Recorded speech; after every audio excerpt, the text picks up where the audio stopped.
Have you ever been in that situation where your kick and bass just won't sit right no matter how much you throw at it? EQ, sidechaining, ducking, saturation. You can try it all, but sometimes it just doesn't hang together. I see projects all the time where producers have got like 10 plugins on the kick and the bass track. Dynamic EQs, sidechain compressors, duckers, even Soothe, and it still just doesn't lock in. So here's the thing. The real secret to a tight, punchy low end isn't about the plugins. It actually starts way earlier in the production stage. In this video, I'm going to show you how your sample selection can make or break your low end and exactly what to listen for when choosing sounds that work together. This kind of ground up approach is how pro level producers get their track sounding tight and punchy without hours of work at the mix stage. Let's jump in. Okay, so here we are in the session, and this is just a really basic drum and bass loop that I've built. There's not many elements, but it is a reasonably full mix and definitely worth paying attention to is this really heavy Reese bass. It's a roller and that's got a lot going on. It's very thick and there's no gaps in it. And what I want to show you is some of the traps that people fall into when it comes to building their drums, in particular choosing suitable samples. So what I think a lot of people do when it comes to building up their drums is they listen to the drums on their own. So here's just the snare in the top loop. And now I quite often see people bringing in a kick drum, something like this. And you know, quite a nice kick. This is from Splice. It was in the drum and bass section. Nice and weighty, solid, and it kind of sounds all right with the drums, but the problems start when we bring in the rest of the instruments.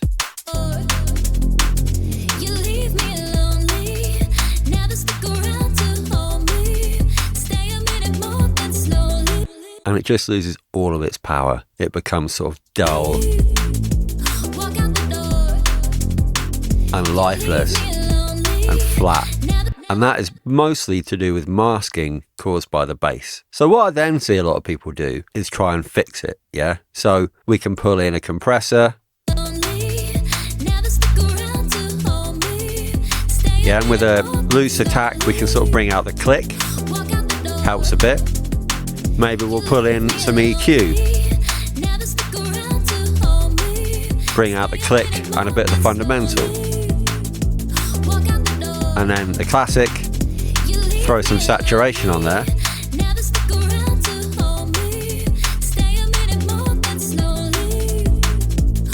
And you know, that is better, is a bit more present in the mix. But if you ask me, it's still not cutting it. So what do people do then? Well, I guess they often go onto the bass and they go, oh, we need to make some space around the bass. So we'll sidechain it or we'll duck it or something like that. So, all right, we'll send from this kick to a sidechain Soothe on the bass. And yeah, that helps more. And with these workarounds, you can get something that I would say is usable. But there is a better way to work, and it's all to do with choosing the right sample. So here's another mistake that I see people make is they go, right, big roller, really heavy bass line. I need some kind of kick drum that's going to really cut through. So they go for something like this. Really nice click on the top of that. Sounds all right with the rest of the drums.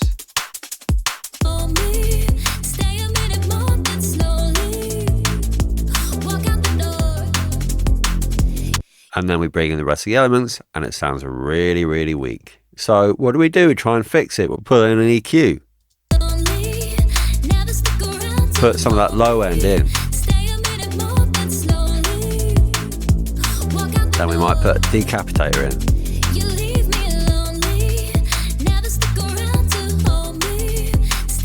But it still sounds flat and dead, so then we'll bring in the Soothe, we'll sidechain it against that Soothe on the bass.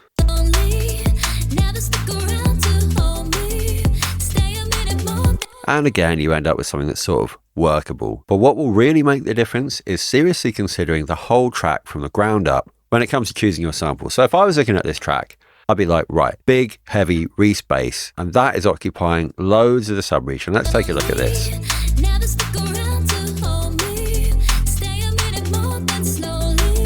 So it's peaking at 93 and about 40 or 50 on the lower notes. This is the fundamental, yeah, the main sub note of the bass.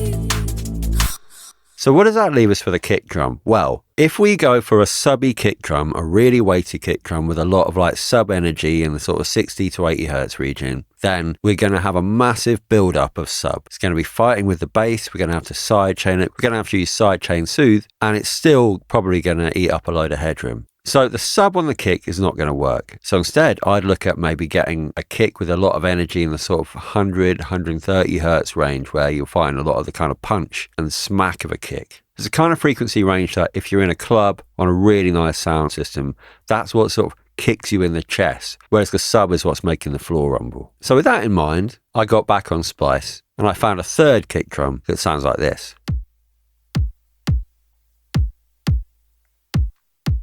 And we'll take a listen to that with the rest of the drums.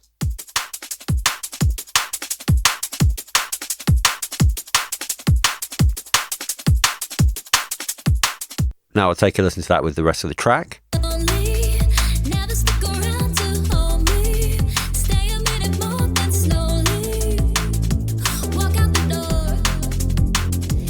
So of course there is a little bit of masking going on. It's a very busy mix already, but the kind of punch frequency that I was talking about is cutting through. So if we now take that sample that's working straight out the gate and we apply our processing to it, we'll add this compressor just to kind of emphasize the transient. Yeah, we'll put a boost here, which is going to creep into that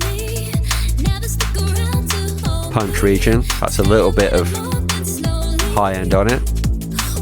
We'll add some saturation. And then just after that saturation, a little bit more EQ.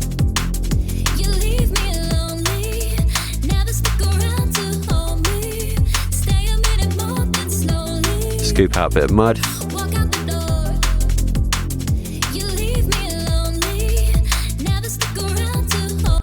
And that is already really starting to work. I've got another example loaded up here and I'm going to show you how the same thing applies in a tech house genre. But first, if you're finding this video useful, please do like and subscribe. Also, if you're working on your mixing and you'd like my free guide which covers which frequencies to look out for when you're EQing the most common elements in any mix, you can download my free EQ cheat sheet from the link down below. Alright, so let's take a listen to this next sketch.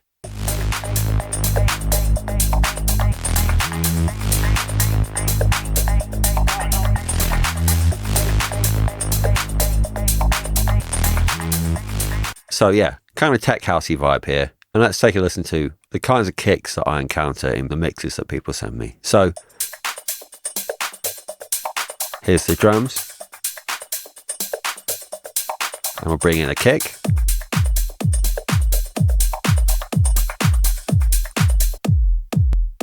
So that kick is absolutely enormous. And yeah, you can use a kick drum like that. But if you try and pair it around a bass like that, you're going to get so much build up in the low end, especially in a busy mix. So you try and tighten it up with compression, EQ, and then maybe even an envelope shaper, just to try and control that tail a bit.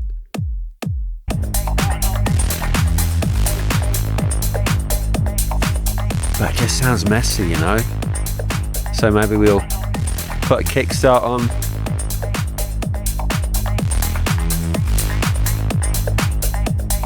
And you know, just about get there with it. Still not great though. Let's go the other way. Let's put in a kick with a really nice click that's going to cut through the mix really, really well.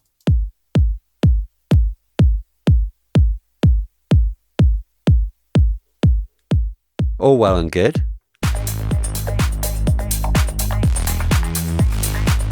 It just starts to sound a bit kind of muddy though, because you're losing the subs in with this enormous bass, and all you're left is that kind of muddy mid-range. So compression.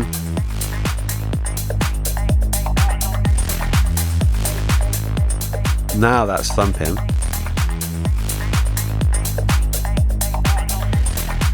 But I can tell you now that this 70 hertz energy here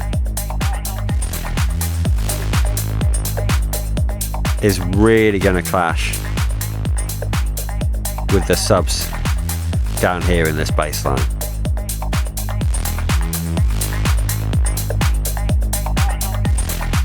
So what about if we chose a kick that was suited to the frequency content of the track, that would naturally slot into the gaps that are available to us? Something like this.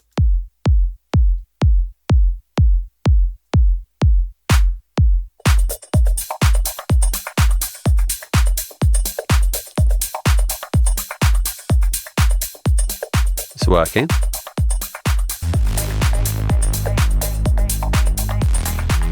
Bring in the compressor. And then we'll add some of the lows back in that we've taken out with the compressor. Maybe scoop out a little bit of the mud.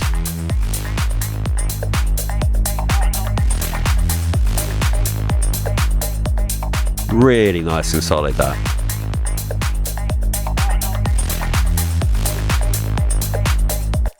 So the mistake that I see so many people make when it comes to producing is pulling in a sound, and this doesn't have to be a kick drum or even a drum sound. This applies to lead sounds, keys, basses, whatever. People pull in a sound and think, well, that's kind of close to what I want, and then they think they'll fix it in the mix. Whereas actually, if you spend the time really getting the sound right at source, and yeah, that probably is going to involve 10 minutes of just listening to kick drums over and over again on Splice or wherever you get your samples from. But I promise you, it will save you time in the long run, and you'll end up with a better sounding track because you're not having to work so hard in the mix to force sounds that aren't naturally complementary to work together.